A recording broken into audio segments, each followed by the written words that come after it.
اهلا بيكم معنا مره تانية. تاكيدنا على ان العلم هو مفتاح الحل ومفتاح اللغز ومفتاح باب يعني اي تقدم ممكن تشهده اي دوله في العالم. البحث العلمي اين كان ويعني املنا في المفروض هيكون فين النهارده وبكره وبعده. وصلنا لفين في دعم والتركيز على البحث العلمي.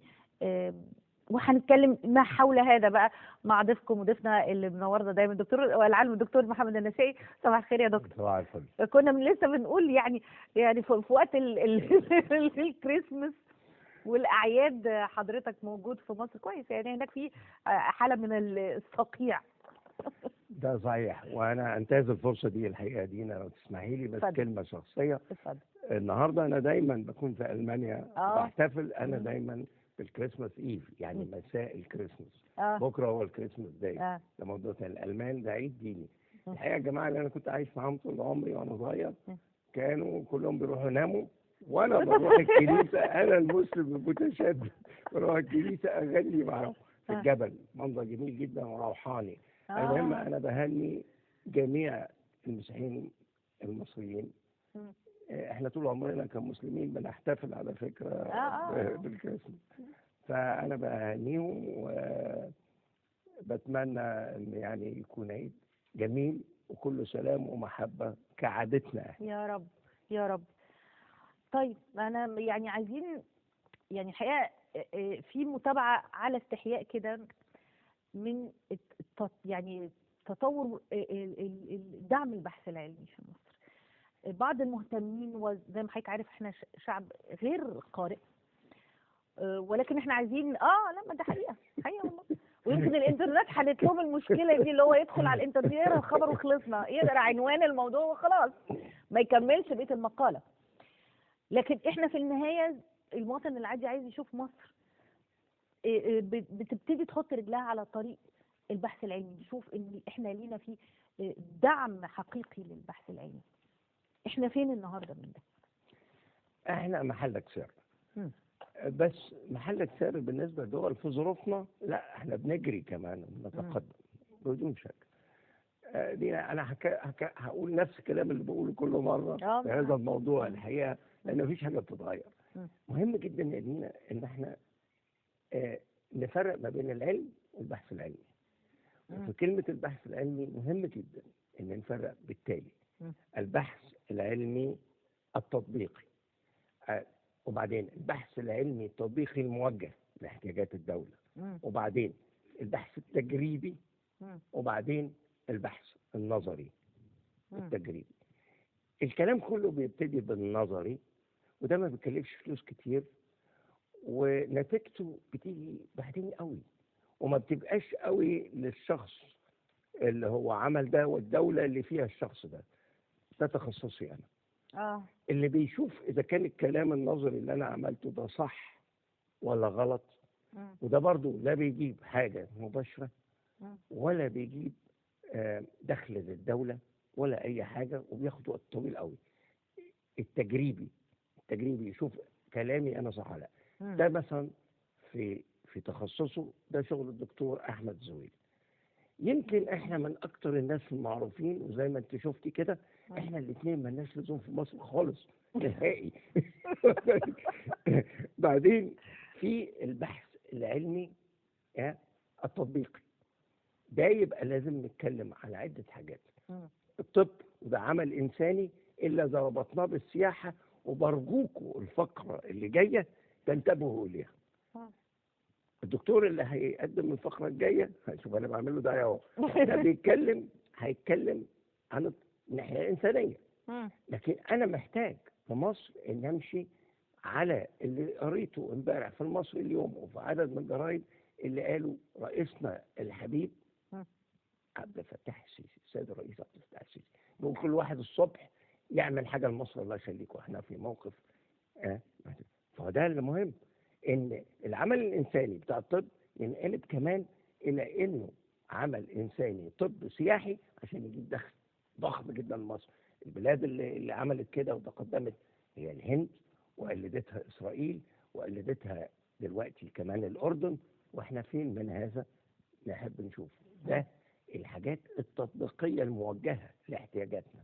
بعدين في الأعمال الهندسية، السيد المهندس الكبير هاني عازر ده مهندس مش عالم. ها؟ ده أنا بشرفه بالكلمة دي بالنسبة لوضع مصر.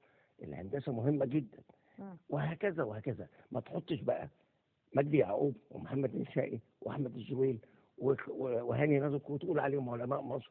انت بتبقى بتلخبط الدنيا، بتلخبط الناس، وبتلخبط الاداره اللي هي مش فاضيه ومحتاجه للكلام الدقيق بتاع الخبراء.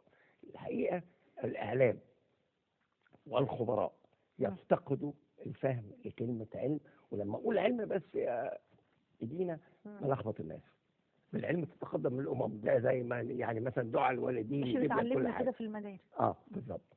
احنا اتعلمنا كده في المدارس وما ايوه زلنا كده. ايوه ايه ده مش حقيقي. ولن يأتوا من العلم إلا قليل. يعني أنا اللي أقصده العلماء ده ناس أجلاء محترمين. مين اللي قال كده؟ العلماء ناس. هل لما يكون نجار متميز بيعمل أحسن دواليب في دمياط في الدنيا معناه إنه أخلاق كويسة؟ ما بيضربش مراته، ما بيشمش ولاده. دي حاجة ودي حاجة. لما بنتكلم برضو بنخلط في ثقافتنا الإسلامية العربية ما بين العالم اللي هو كان أول حاجة بيدرس إيه؟ القرآن. وما بين العالم ده. العالم النهارده متخصص جدا، وقليل من العلماء يرتقي لكلمة الأخلاق والبتاع والمناظر العربية دي. الأخلاق دي ملهاش قيمة خالص في العلم. اللي اخترع القنبلة الذرية هيخترعها وعايزها حتى لو إنه قتل في ليلة الأطفال والشباب والبتاع. يعني الحقيقة يعني أول بلد خاضت في التيرور، يعني الإرهاب، الولايات المتحدة لما ضربت هيروشيما وناكازاكي بقنابل ذرية. طب ما هو علماء اللي عملوها، هو ده علماء أخلاقيين؟ ده علماء غير أخلاقيين خالص. فده اللي أنا كنت أقصده. أنا في مصر واللي عايزه إن إحنا ما نصرفش أي فلوس إلا على الحاجة اللي تجيب لنا عن طريق العلم والتفكير العلمي اللي هو التفكير العلوم الإدارية دي بتنطبق على طول. إزاي ندير مسبيره بحيث إن إنتاجه يتضاعف. ده مهم، ده مهم جدا، وهكذا. أنا عايز إن إحنا نركز على العلوم اللي تجيب لنا نتيجة وتساعدنا في اقتصادنا زي ما السيد الرئيس يتوقع في ظروف صعبة زي اللي إحنا عايشينها في ظرف بالكتير 5 سنين. اللي هيعمل حاجة هتجيب لي بعد 6 سنين أنا مش عايزها دلوقتي. مش معناه إن أنا يعني أنا سمعت برعب يعني اتهزيت كده.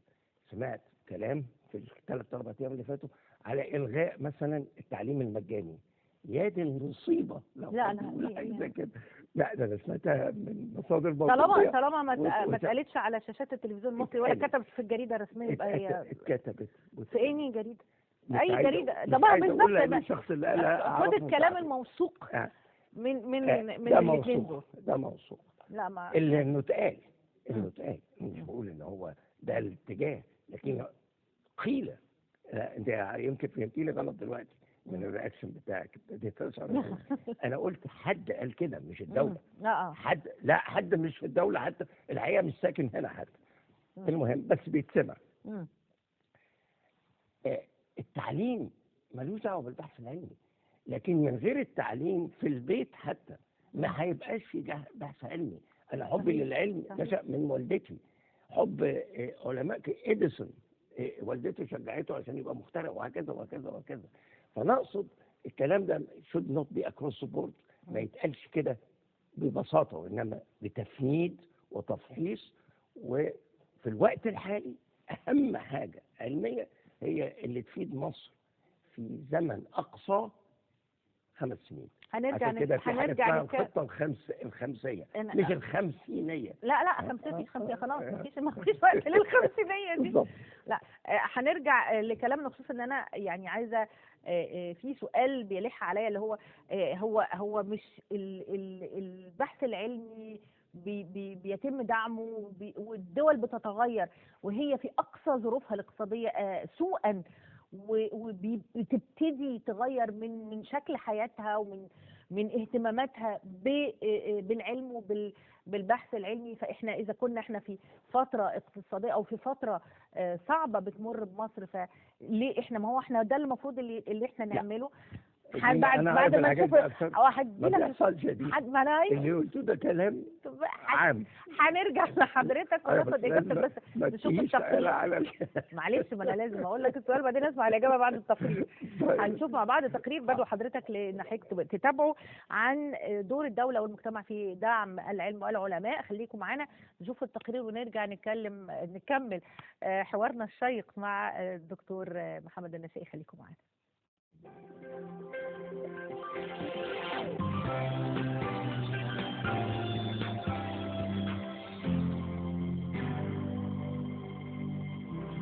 دور الدولة لغاية كده برضو هو إلى حد ما كويس، يعني إن الدولة تدور على الكوادر اللي هي موجودة فيها وتحاول تنمي. يعني على الأقل الشاب هيبقى عنده طموح إن هو ممكن ينمي لي في الصناعة، ممكن ينمي لي في الزراعة، ممكن حد برضو عنده فكر أو توجيه في التعليم. فده برضو يعني دور مؤثر للدولة وكويس، يعني برضو طالما بدأوا البداية دي يعني الحكومة كده ابتدت تحط رجليها على أول الطريق السليم، وربنا يوفقهم. دعم موجود للشباب، بس هي المشكلة إن الأفكار كتير والاختراعات كتير، بس إن إحنا ننفذ الحاجات دي. قرب المسافات شوية. أنا حاسس إن في مسافة ما بين الشباب والناس الكبيرة أو القائمين على حكم البلد. يعني بحس كده إن الشباب حتى المجموعة المنتقاة ديت برضو بعيدة عن مشاكل الشباب نفسها الحقيقية. يعني عندنا شباب الجامعات، ما تضموهم تاخدوهم كل الجامعات كده، على الأقل يبقى في مجموعة من كل جامعة ممثلة أو من كل كلية ممثلة يقدروا يتكلموا في مشاكلهم، هم اللي يقدروا يحسوا. واجب على الدولة والإعلام بالذات والأسرة قبل الإعلام، لأن الغالبية ما فيش فرصة، يعني ما فيش فرصة يشوف أخبار بلده إيه.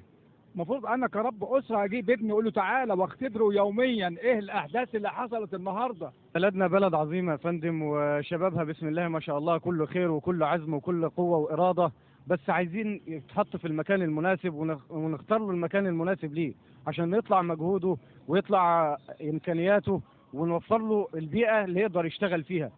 طبعا في دعم، وفي انا سمعت ان هو في حاجه اللي هو اللي بيلموا الشباب اللي هو عنده تكنولوجيا وحاجه دي حاجه حلوه. انا واحد من الناس كان نفسي اقدم فيها، يعني عشان انا مثلا انا يعني دبلوم صنايع تركيبات ميكانيكيه، فانا كان عندي تفكير مثلا ان انا ممكن اعمل مشاريع وممكن اخش في اي حاجه، بس يعني ما جاياش الفرصه ان انا اعرف اقدم في حاجه زي كده.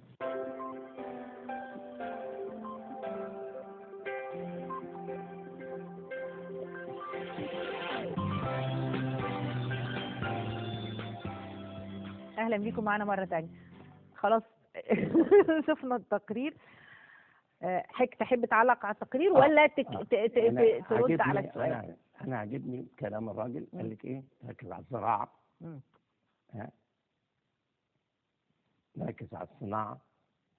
هو بيتكلم على اللي انا بقوله التطبيقي. الحاجات مش العلم باي ان ذا سكاي، مش العلم جائزة نوبل، مش كلمة مطلقة كده أقولها وخلاص. وما فيش أبدا بلد كانت بتبحث دعم البحث الصحية على الرغم إن هي ضعيفة جدا. ده كلام خطأ من أساسه تاريخيا وعمليا. خطأ لأنه ما حصلش. ما أنا بقى حافظهم، ما فيش مثال واحد إلا الكلام اللي هو في الدول. لا قولي لي دولة واحدة كانت في حالة سيئة جدا وكانت مهتمة بالبحث العلمي. ألمانيا. ألمانيا إمتى؟ لا انت ما اعرفش بعد الحرب العالميه الثانيه. طب ما ده اللي انا كنت هاخد. يعني انت بتقري أفكار. انت عندك كذا. ما احنا برضه انا عايز اديكي مثال المانيا. أيوة. المانيا انا لما رحتها انا متربي في المانيا من وانا عندي 12 سنه عايش في المانيا وعندي 75 دلوقتي، فعندي يعني مخزون كبير قوي من الحياه، مش بس بالتاريخ طبعا هعرف كلها سنتين وتخلصوا مني. لكن المانيا انا لما رحتها الانر شتات يعني زي شارع فؤاد والحته دي ما فيهاش بيت واحد واقف. الالمان بقى لما بيقابلوني، والراجل الالماني اللي انا عشت معاه وعلمني حاجات كتير كان هو الحقيقه مسجون في روسيا. انا بقول ديتيلز عشان تعرفي انا بتكلم مثل تاني واكيد ما تعرفش. بتكلم من الداخل. اتفضل حضرتك. ما كانش في بيت واحد واقف. وقال لي كان ليه اسم صغير كده من دهني ما بيقوليش يا محمد. قال لي يا محمد هم كسرونا. هو طبعا بيتكلم على روسيا وامريكا. وروسيا كان يكره كرة العمل، لكن امريكا الاتحاد السوفيتي. لكن ما قدروش يكسروا مخنا وما قدروش يكسروا خبرتنا، وهنبنيها تاني في 3 4 سنين. وانا قاعد هناك كانت المانيا قامت تاني. اصل دي شويه طوب اللي اتكسروا، ما كسروش. احنا عندنا مشاكل تانية خالص تتناسب مع طرق الهند في معالجه الموضوع ده، واللي احسن منها في دول تانية قامت. ماليزيا، اللي انا لما دخلت مع ولد في المدرسه هنا في الزمالك كان ابن سفير ماليزيا، نده لنا الناظر قال لو حد قلس عليه عشان هو جاي من دوله متاخره، كان اسمها الملايو، انا هبهدله. الولد ده ضيفنا و كانت ماليزيا اللي احنا بنقلدها او بنقتدي بيها كانت دوله متاخره جدا ايامي انا ما كنت عايش في مصر. لا ادينا احنا لازم يكون عندنا prioritizing، يعني الحاجات اولويات. والبكش، وهناك بكش كبير جدا في الاعلام العالمي لتوجيه البلاد خطأ. وانت عارفه دلوقتي الحروب الجيل الرابع، الجيل الرابع ده الاعلام المغلط اللي فهمنا كلام حلو جدا. في حد في الدنيا متربي في المانيا زي يقول لك انا امقت الديمقراطيه الغربيه لنا، ما تنفعنيش. انا عايز ديمقراطيتنا احنا اللي احنا عايشين فيها دلوقتي، بنتقدم فيه الطريق اللي احنا موجودين فيه دلوقتي. انا مؤمن بيه. يمكن احب يكون اسرع كتير، لكن انا مؤمن ان مصر لها طريقها هي لاوضاعها. طب سؤال، نفس الحكايه بالنسبه للبحث العلمي. الكلام تقليد المانيا او اختيار فرنسا. طيب تعالي ناخد ايه دول شرق اسيا. طيب يا دكتور فيها كتير برضو ابتدوا ما هو العلم. دقيقه واحده بس، انا هسال سؤال وخدني على قد عقلي. حضرتك انا باخدك على حضرتك عالم كبير وانا مواطنه مصريه قد كده اهو. انت جميله جدا، ربنا يخليك يا دكتور. بس يعني انا هسال ممكن اتكلم عن الطاقه الذريه. بلدين واحد ما يفهمش الالف من العصايه، كل شويه يطلع لنا يحاول يكسر مقادفنا فيما ضبعه والطاقه النوويه. هو ما يفهمش حاجه خالص، وعمره ما درس علم ولا يفهم حتى في الحاجات العاديه. مش هقول اسمه بعد الشتيمه. لا طبعا ما ينفعش. ياخد مثالين يقول لك المانيا خرجت من الطاقه النوويه، نجيب هو عن شركه ادت له قرشين عشان ايه يعمل دعايه لها وبقت الطاقه النوويه غلط. طب وفرنسا اللي في وش المانيا، انا كنت عايش في المانيا وعارف كل حاجه، وعارف الجرين وعارف ميركل وعارفها شخصيا وكل ده. اللي في وشها فرنسا كل اعتمادها 80% على الطاقه النوويه. بقى المانيا هم بس اللي يعرفوا دي ظروف ودي ظروف. فده انا بقول بلاش الكلام الرخيص السريع لغير المتخصصين. العلم ارستقراطي بطبعه، ملوش في الديمقراطيه خالص. العلم يا تعرف يا تسكت، يعني مفيش حاجه بقى نص نص. انا معاك. طيب هو انا لما يعني لما اشوف ان في ناس عندها افكار، ناس على قدر جيد من التعليم، في عندهم ابتكار، مش هقول لك اختراعات لكن ابتكارات جيده ممكن تفيدنا في زي ما احنا قلنا في الزراعه، في صناعه، في توفير مياه، في استخدام طاقه شمسيه. يعني في انا شخصيا يعني كانوا ضيوفي في بعض البرامج وشفتهم واحنا بنتكلم على سن من 14 سنه وحضرتك طالع. هو انا لما انا كدوله اخد الافكار دي احاول ادرسها واطبقها، انا محتاجه فلوس. ده هم يعني الكومن فاكتور بين كل اللي قابلناهم في برامجنا خلال ال3 سنين اللي فاتوا، كومن فاكتور واحد، ان انا بعمل حاجه تكلفتها مش عاليه والاستفاده منها مباشره وهتفيدنا في زي ما قلت في الزراعه، في ميه، في طاقه، في حاجات كتيره جدا. هو انا محتاجه هنا ان انا اصرف فلوس، ولا انا حالتي الاقتصاديه غير جيده مش هقدر ادعم البحث العلمي؟ ده ملوش علاقه بالفلوس. ما هو ده الموجه. انت بتتكلموا كل دول. اولا كلمه بحث علمي مختلفه عن المخترعين، ده موضوع تاني، موضوع مهم جدا. مخترعين، كل المخترعين في ناس بتخترع وهم بيبحثوا بحث علمي. وفي بقى شباب المخترعين ده ممكن يكون في بيته وعنده فكره. دي مواضيع تانية خالص للاسف في خلط، تقدم بالخلط واللخبطه، ما يعرفش يفرطها الا واحد متخصص. انا مثلا كنت رئيس، انا دايما اقول فخري وما اقول الرئيس بتاع مجلس علماء مصر. انا ما كنتش سعيد بالكلام ده خالص، لكن كان بيننا وما بين مجموعه من مجلس مخترعين مصر، شباب وجميل جدا، بس في خطوره هنا على الرغم ان انا بشجعها. اولا ده مش مخلف زي ما انت قلتي، لا بس في ناس باسم العلم خدوا بلايين لا ده موضوع تاني، احنا مالنا، انا بنتكلم في الفاكت دي. ما هو هنا ايوه، ده احنا بنتكلم في الفاكت، يعني بغض النظر على اللي حصل، انا بتكلم في الفاكت دي، ان انا عندي شباب مخترعين ومبتكرين. ده موضوع تاني غير اللي باسم العلم خد بلايين. أيوة ده مهم جدا يا دينا، هتخليني يا دينا. لا انا بتيجي الفكره وبعدين انا مش عايز صغير، انا فاهم انا بقول ايه. انا بقول لك اللي خدوا بلايين بالكذب بالدعايه، زي ما ناس بتكذب بالدين، في ناس بتكسب بالعلم وسرقوا فلوس كتير بمنتهى الصراحه. انا ما بتكلمش دول، مش الشباب دول انا ايدهم، دول ايدهم، بس من كل 100 مخترع مليان حماس، في واحد بس فعلا هو بحقه حقيقي، هو ممكن يعمل حاجه. انا دول الناس بعمل لهم حاجه انكوبيشن، يعني بحطهم حضانه. ده جزء من التعليم اللي بقول لك لازم يكون ببلاش في بلد 70% منها عنده مشاكل ماديه، مش انجلترا مش امريكا. فالناس دول لازم نحميهم، انا موافق. المخترعين لازم يكون في اداره احسن من كده، ودي ما تتكلفش كتير. انا بتكلم على البهرجه العلميه اللي بتاخد ملايين وتنتج لي تشريفاتيه. ده ما يهمنيش، ده مش عايزه مصر. ده نقطه الخلاف.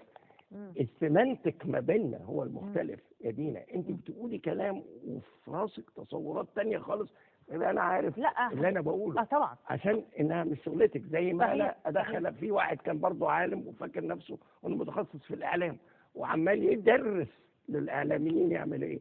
انت شفتي واحد جالك هنا الا لما شتم في الاعلام؟ يعني كل اللي بيقول الف باء تاء شايف نفسه انه اعلامي موهوب. ده ما ينفعش، ده تخصصات. الكلام ده كله يا دينا مختلف جدا. السلق وعدم وجود الوقت، زي ما انا باخد وقتك دلوقتي ولسه يا دوبك لمسنا الموضوع. السلق ده بيسبب بلبله، وبيسبب بلبله لغايه القصر الجمهوري، وعندك رئيس جمهوريه شغالينه 48 ساعه في ال 24 ساعه، وده اختراع جديد. ان يبقى فيها 24 ساعه بقى فيها 48 ساعه. مدينا اليوم مهمه جدا. احنا محتاجين فعلا كانوا بيقولوا السيد الرئيس السادات اعلن بمد السنه اللي كان فيها سنه الحسم، كان بدها. وبعدين في الاخر الحقيقه نجح في العبور، اللي هو كان حاجه رائعه. انا نفسي ان احنا مره نعمل يا دينا حلقه تتكون من 10 حلقات 12 حلقه، كل يوم نتكلم في الموضوع ده ورا بعض ونربطهم مع بعض. لان انا كنت هسألك السؤال ده، هل احنا محتاجين يعني وده فعلا، واحنا في حواري مع حضرتك دلوقتي جات لي فعلا الفكره دي، هل احنا محتاجين ان احنا يبقى عندنا برنامج بيكلم المواطن العادي، بيفهمه يعني ايه الفرق بين، زي ما حكي، بين البحث العلمي، بين المخترعين، وبين التعليم، وبين يعني احنا محتاجين لده. محتاجين. كان في قناه اسمها المناره، انا كنت بطلع فيها على الاقل مره في الاسبوع لاسباب سياسيه داخليه تناحريه. ايام السيد الرئيس السابق محمد حسني مبارك احد الناس قرر يقفل القناه كلها عشان انا ما اطلعش فيها. دي حقائق، الكلام ده فات.